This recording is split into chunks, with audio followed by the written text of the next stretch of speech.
guys, welcome to my channel. My name is ReadingBear and I hope you are ready for some more stories. And today, we'll take a look at some new entitled people content. If you enjoyed my content, please don't forget to subscribe to my channel and post some bear emojis in the comment.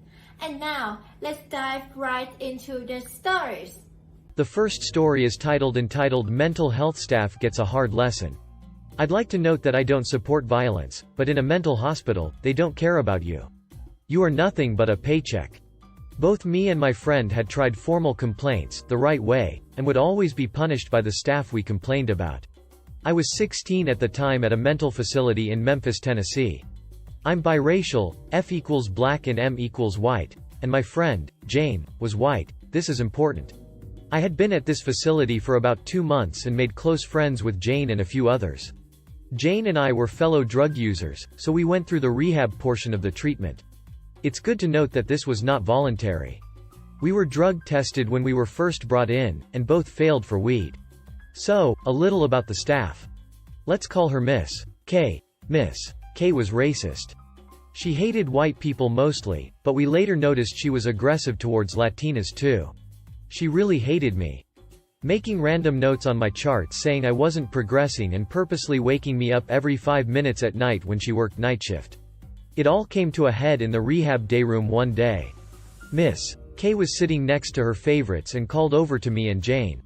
Miss K asked why we weren't in the conversation. Jane said that she's never done meth, so she doesn't have much to say on it. I agreed. Miss K walks to the other side of the table, next to Jane, and says, "Out of all the kids in this room, you people should know the most about it." Before anyone could react, Jane jumped. Jane the entire time had boasted about being trained in MMA. I didn't really believe her until I saw her whip Miss K. Miss K had left her radio on my table, and I grabbed it before anyone else could and watched. It was beautiful. I'm not one for violence, but after being bullied for not being the right color or not being dark enough for months, I think she deserved it. I called for other staff after Miss K stopped fighting back. But since I was a youth on the radio, it took a few minutes for the rescue team to come. Miss K left in tears and 2 black eyes. Jane was later sent to solitary for 2 weeks. When she came back, she let me know Miss K also had broken ribs and a broken wrist. When Miss K came back about a month later, me and Jane were kicked out of the program for conspiring against staff, which cut the 12-month program to about half a year. The next story is titled His Kid Tried to Make Everybody Hate Me for Doing Nothing. During the first day of school in 6th grade, I was on duty as a safety patrol officer in charge of opening the doors for students. Jason was nice and said good morning to me. Jason seemed nice and I said good morning back and smiled. Jason was a transfer student and was in 6th grade as well. One day, for no reason but to pick a fight with me, Jason decided to yell about my brother Tristan, who was in 4th grade at the time, about Tristan being a bully for doing something he didn't do in front of Tristian's homeroom class. In the middle of the school year, we had a trip to Kennedy Space Center. Guess who was in Jason's mom's group so she could be the one dealing with her son, and also had a stick-up-their-butt teacher in the group to handle the others? Me, for no reason but because God checked my box of misery for what was supposed to be a great day. I also was forced to sit behind Jason on the bus to and from the center. At least I had my friend Lily to share my misery with. One day I wanted to stop this before it got out of hand and talked to the guidance counselor about Jason's bullying. They mentioned that students have reported me as the one who was bullying Jason. The only thing that came out of it was that we weren't to be close to each other, as if we didn't have to on some days be in the same classroom together. The one thing that finally crossed the line for me was mentioning Lily, who was taken to circles of care near the end of that year and made fun of it. Lily was my friend since kindergarten and still is to this day as a sophomore. 10th grade. He had hype girls that were rude to me the entire school year. Jason would throw fits if he didn't get what he wants and scream. He would make loud noises when people would come to talk to us. How is Jason hurting you, some may ask? Unlike other kids that have intact eardrums, I have holes in mine which causes them to be sensitive to loud noises, like a kid screaming. When my ears do become agitated, my ears ring and I become nauseous. I shouldn't need to put my well-being below somebody else to be accepted by my peers. I may have been too rude to him at times, such as when he kept following me around and screaming at me at recess and I screamed at him to go away. The next story is titled Am I the A-hole for getting my neighbor's car towed for blocking me in my garage, and now they want me to pay for their tow fee and ticket for calling to get them towed.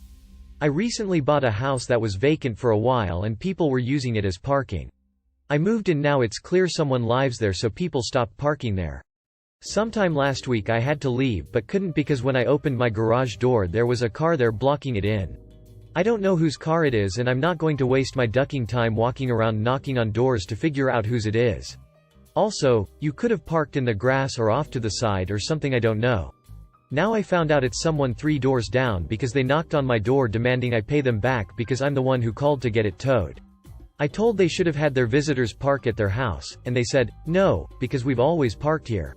Okay, well, not anymore, and I'm not paying for your crap. I kind of feel bad how much they had to pay, but I shouldn't have to take time out of my day to go figure out whose car it is because they're being dicks. Also, why park in front of the garage? Literally anywhere else would have just been annoying, but I could have gone on with my day. Comment said, not the a-hole. When I was in high school, I used to park in the driveway of an empty house across where my high school was. One day I came out to find my car missing. It was towed. I guess someone bought the house and didn't appreciate someone parking in their driveway. And rightfully so. I sucked it up. Saved my paychecks to pay my parents back for the tow fees and apologized to the new house owners. The entitlement of some people is beyond me. Another comment said, not the a-hole. I would be livid if I was blocked in, and you in no way should feel bad about the charges. They are in the wrong. Period. You should get a sign that warns of towing if parking illegally. Not sure what country you are in, but Etsy has them available. The next story is titled Can't Afford Home Decor but Can Afford Giving to Charity? This story comes from my boyfriend. He is a manager of a store that sells crafts and home decor, which runs on the expensive side if it isn't on sale. A few days ago, a woman, who likes to come in and swap price tags, shows up with her reusable bags and sticks them in her shopping cart. My boyfriend is immediately alerted, since he recognizes her, and decides to start following her around. She's stolen from them before, but they've never been able to actually catch or arrest her because their customer service manager up front isn't the brightest. Anyway, he's following her around the store and she's collecting item after item into her bags. He lets their CSM know what is going on and tells her to make sure to watch out for this woman and to make sure she pays for her items. What do you know? The woman walks through the door with her cart full of hundreds of dollars worth of items and the CMS doesn't even notice. This store does not have barcodes because they have to hand type in the price of everything. So there are no security measures if someone walks through without paying for something, let alone hundreds of dollars of merchandise. My boyfriend runs to the front because he is viewing the cameras from the office and sees she didn't pay.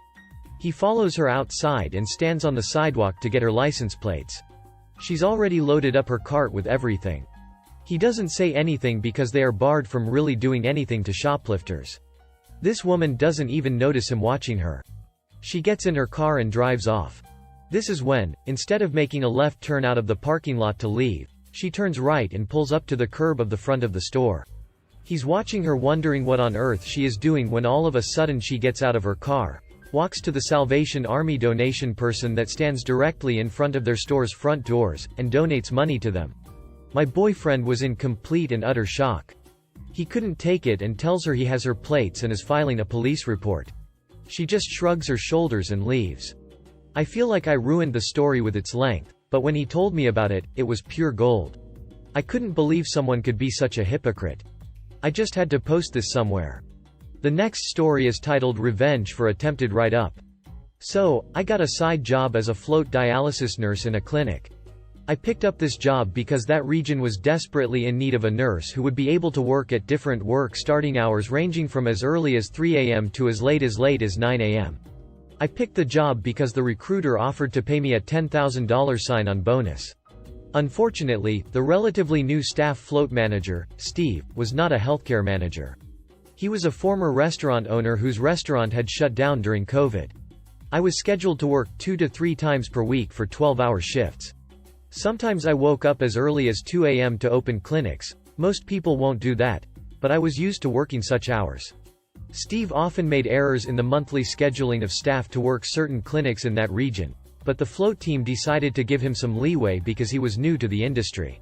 Steve once again made a schedule error on one particular month, and even while I was on vacation, called me and pleaded with me to kindly cover for some days the next week even though I was supposed to be off on those days. Because of his desperation, I decided to do him the favor. I was scheduled to work a particular clinic at 7 a.m. about 3 times that week. On my first day going to work in that clinic, I got stuck in traffic on my way to work and had to arrive at about 7:30 a.m. I called the clinic ahead to let them know the situation. Remember, I was not supposed to work on that day, but it was simply me doing Steve a favor. When I arrived at that clinic, the charge nurse was pretty angry with me for arriving late even though I had called ahead and informed them of the situation. Unknown to me, she reported my lateness to Steve. After working throughout that week and covering all the clinics Steve begged me to cover while cutting my vacation short, I got a call from Steve summoning me to the float office. I didn't know why I was being called, but I went over to see him. When I arrived, he told me that the charge nurse of the clinic reported my lateness to him and recommended that I be written up because I was not there at 7 a.m. Steve then pushed a write-up document to me and notified me that he was writing me up for lateness. I tried to hide my shock and explained the entire situation about calling the clinic to notify them of my lateness prior to 7 a.m. I also reminded him that I was actually doing him a favor by cutting short my vacation to cover for the emergency. He said he was sorry but had to write me up. It seemed like he was trying to establish himself as an authority because he was new to the industry and needed to add a few notches to his belt. I asked him if he really was going to write me up for this. He said, "I'm sorry, but you leave me no choice." I smiled at him and said, "It was nice working with you, Steve. I quit. Good luck filling my position." It was at that moment that Steve realized he had messed up. The company had spent 6 months trying to find a nurse who would fill that position before I accepted it. My words made Steve realize how much he had just messed up and made a very reliable employee just quit a position that had been extremely difficult.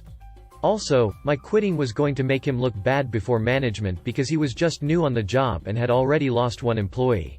Steve tore up the write-up sheet and told me, "Okay, please, can we just forget about everything that just happened? Forget about this write-up and forget about this conversation. I really need you right now because it is almost winter and clinical staffing needs are rising." I replied politely, "I'm sorry, Steve, I quit. Have a nice day." Steve asked me not to leave and began to actually beg me to stay. I understood how bad it would look on him because the position had been transferred to him by management. The former float pool manager was a Filipina who was one of the sweetest ladies I have ever met. She managed and grew the float pool team successfully for 2 years. And just 2 months after handing it over to good old Steve, he just lost one reliable employee in a crucial position. I felt sorry for Steve, but since he tried to screw me over, I was going to do the same to him. I stood up, took my stethoscope from the locker and left the building. This was back in fall of 2021. A few months later, I called a fellow nurse who still worked on the float team and asked about Steve. They said he had been fired. I smiled widely at the news. The next story is titled "It's Not Much, but I Enjoy My Petty Wrapping Paper Every Year." My ex-husband left me for another woman. Divorce finalized in the best year for such things, 2020. In December of 2020, I switched my phone plan from the one I shared with him to my own with Xfinity. With my new phone, they gave me complimentary wrapping paper with the Xfinity X all over it. I use that wrapping paper every time I have a gift from our kids to him. He probably doesn't realize, but it gives me petty pleasure. I'm currently sitting next to the present I wrapped this year, soon to hand off to him, and it brings me Christmas cheer. I am so glad I am not that man's wife anymore. The next story is titled "Rude to Me When I Try to Do a Good Deed? I'll Waste Your Time Instead."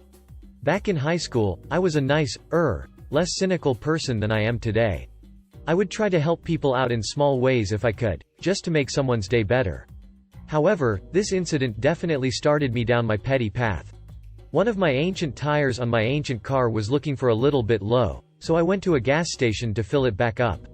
I pulled into the spot, and about 30 seconds later, another car pulled up next to me. As I'm getting out, I noticed that in this other car, there are 2 older ladies, not super old, but maybe around 60, and a toddler in the back. The toddler was throwing an absolute tantrum. Crocodile tears, banging her head against the seat, yelling, the works. The ladies both looked worn out, and I felt bad.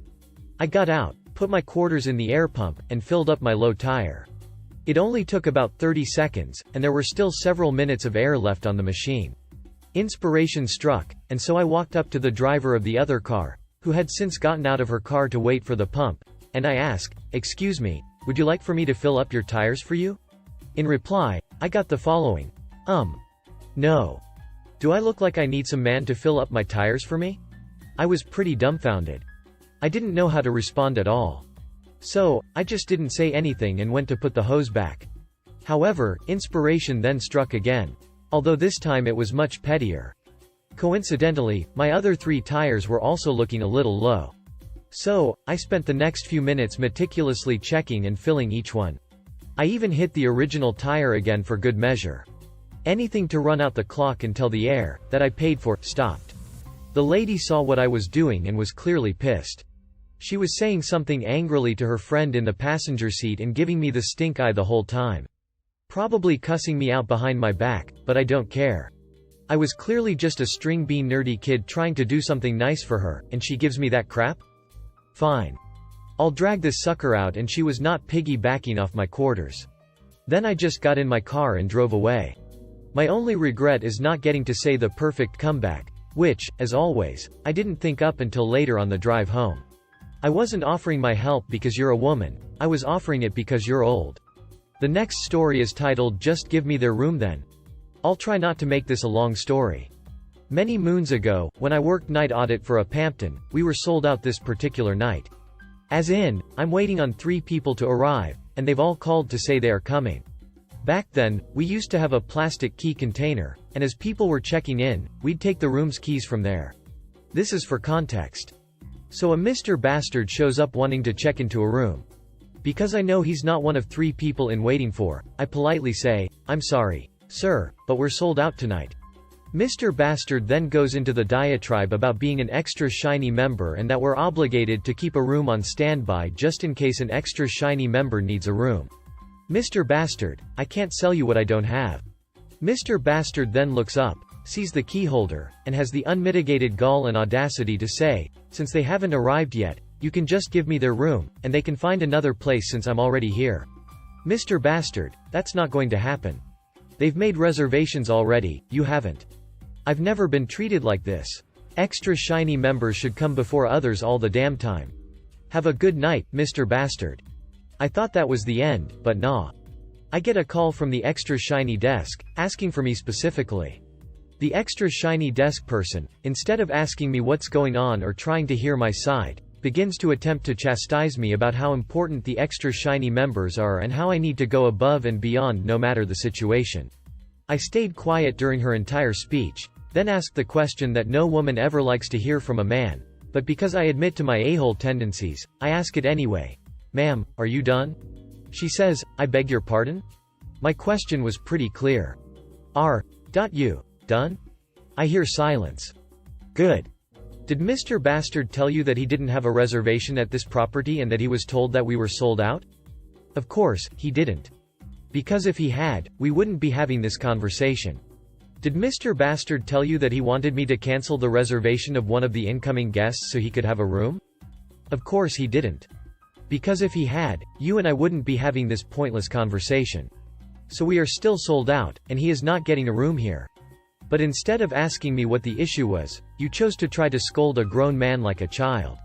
So, with all of this being said, is there anything else that I can help you with? No? Then enjoy your evening. Click. I felt pretty damn good after that.